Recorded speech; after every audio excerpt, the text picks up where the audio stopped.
Successful na yung ating pagbabayad ng ating loan. Yung ating G-loan dito ay nabayaran na natin.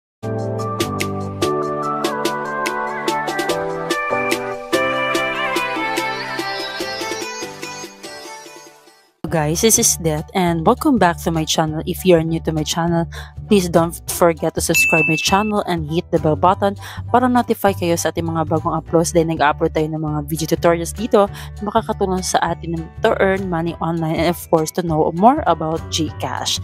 And for today's video, I'm so excited to share to you kung paano natin babayaran yung ating G-loan dito sa GCash. So kung nag-avail na kayo ng G-loan at hindi nyo pa alam kung paano ito bayaran, well, ituturo ko po sa inyo ang step-by-step procedure kung paano tayo magbabayad ng ating mga G-loan. Magbabayad po tayo ng ating mga G-loan dito mismo sa ating GCash application. At napakadali lamang nito mga kaibigan. Ating unang gawin, open natin yung ating GCash account and punta tayo dito sa borrow. Click mo yung borrow and click mo itong G-loan. Ito yung makikita mo kapag nakapag-avail ka na ng G-loan dito sa GCash natin. So dito is 25,000 yung loan natin dito.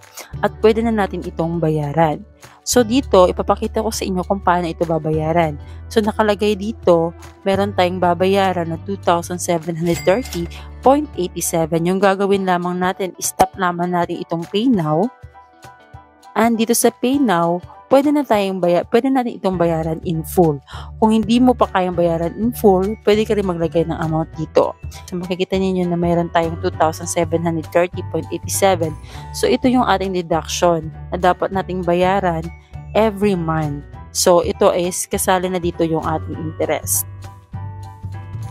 So kung gusto mo siyang bayaran, i-click mo lamang itong Pay in Full.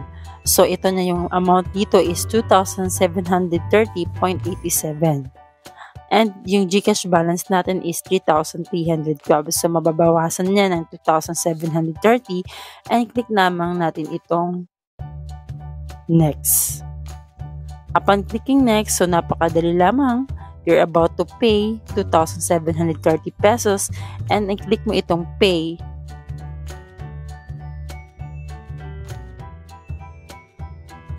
Ayan. So, ayan na. Successful na yung ating pagbabayad ng ating loan. Yung ating G-loan dito ay nabayaran na natin gamit yung ating GCash account mismo. At meron nga tayong wallet balance kanina na 3,000. So, nabawasan na yun ng 2,730.87. At ito na yung ating resibo. So, nakalagay na din dito yung date and yung reference number. Ay, bayad ka na. Get another G-loan.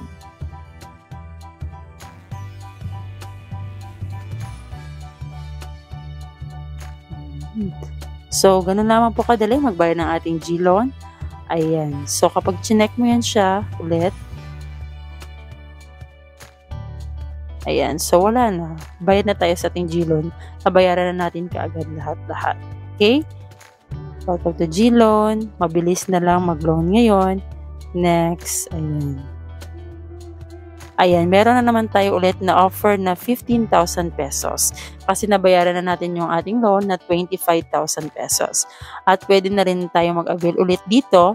Payable in 9 months, interest rate 3.99 and processing fee 3%. So yung aking advice lamang po dito, mas maganda na bayaran mo yung loan mo every month. Huwag mo na siyang bayaran in advance kasi namin dito na bumababa yung offer ni GCash kapag binayaran mo ito ng advance.